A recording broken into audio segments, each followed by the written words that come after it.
Welcome to Row 28. Today, I want to talk about one of my favorite young and rising stars, Evan Mobley, and more specifically, Evan Mobley's offensive impact in the month of February for the 23-24 NBA season. Evan Mobley is in his third-year campaign, and for his entire career thus far is averaging 16, 9, and 3 with an average of 1.6 blocks. He has the wingspan and the vertical to protect the rim, and he has the ability to recover on drives defensively if he's beat by his man, also being a great option in transition fast breaks, and typically being the go-to screener for the ball handler to hit him on a roll or lob it to him at the rim.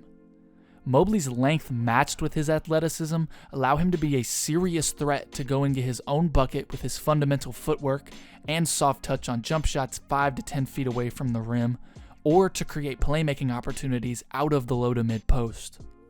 And Mobley is an elite rebounding power forward, with his length giving him the ability to grab a rebound through congestion below the rim. From his rookie campaign to now, he has gone from averaging 8.3 rebounds to 10.3 rebounds.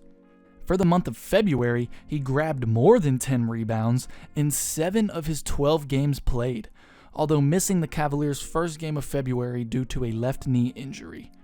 This is why I want to talk about Evan Mobley today. Mobley's last game played before injury was on December 6th against the Orlando Magic, and did not return until their game against the Clippers on January 29th, 8 days shy of a 2-month absence.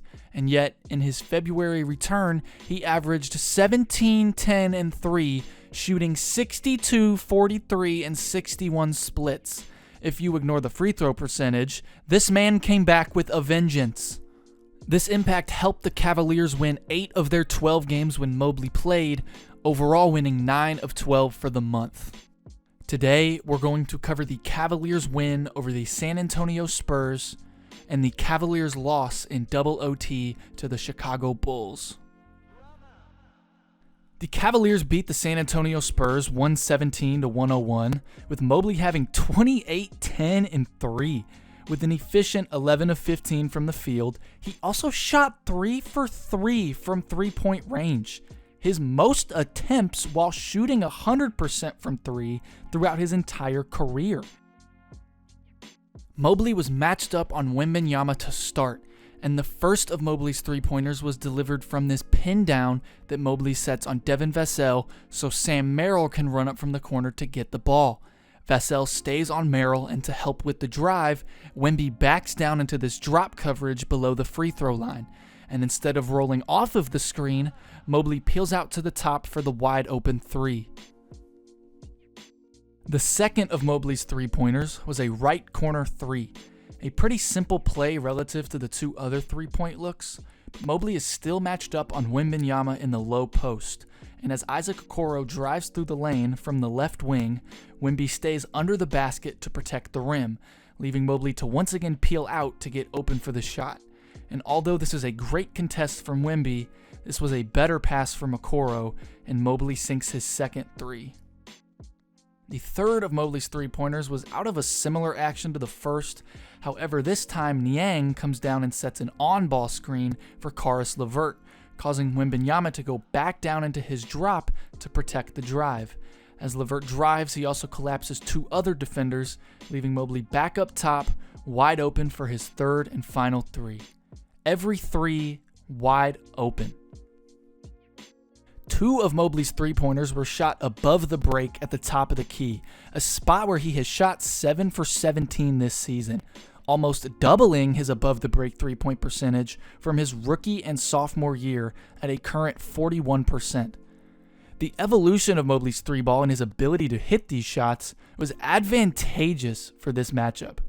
Mobley's at a point in his career where a matchup like Wembanyama will want to take the risk of dropping down to help the drive or to stay and protect the basket, because Mobley doesn't take many of these shots, and teams are okay with gambling knowing he doesn't make them at a high clip, nor does he ever really peel off of the ball screen instead of rolling.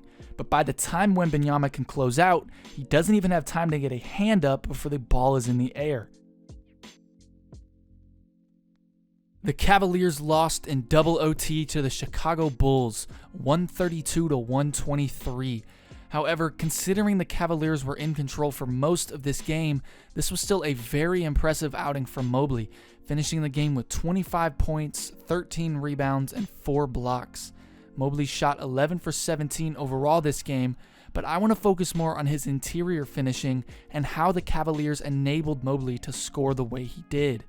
Mobley was assisted on 9 of his made shots during this game, and of all of the shots that Mobley was assisted on, 4 of those shots were courtesy of Darius Garland, who assists on 28% of all total Cavaliers made shots, leading the Cavaliers in that statistic.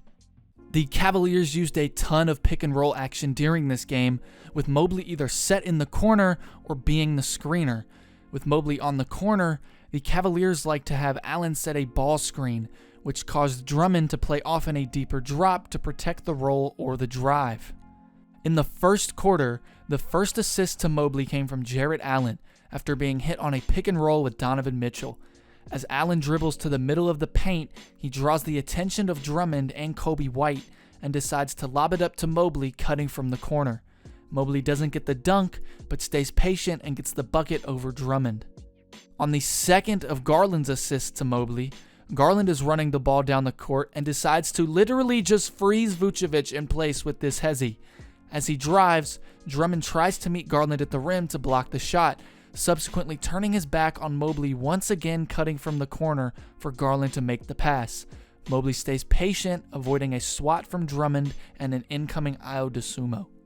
Mobley has been assisted on 75% of his made shots within 4 feet of the basket, also shooting 75%. There were only 2 of his 10 shots from inside the field that weren't assisted by a teammate, while every assist was at the rim.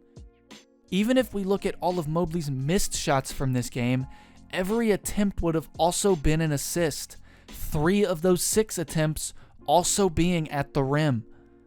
It's no secret that the majority of Mobley's shots come from inside the paint, but what I found incredible is that of every assist to Mobley in this game, he only took 2 dribbles.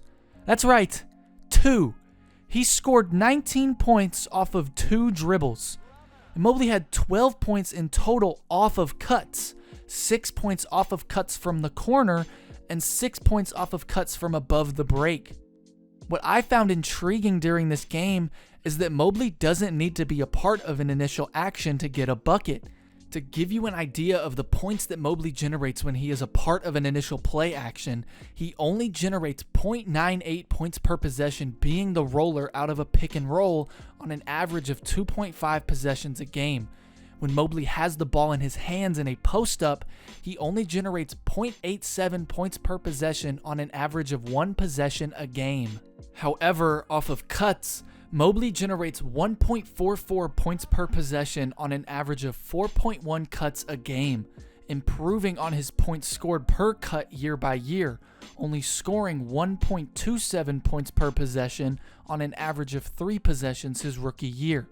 Not only has he been scoring from these cuts and making them more frequently, he is 64% more efficient scoring on average when doing so compared to the other play types I just presented. It's not that Mobley isn't great at getting the ball into the paint and scoring by himself, it's just that the Cavaliers chose to use Mobley against this Bulls defense in the way he has shown to be most offensively efficient.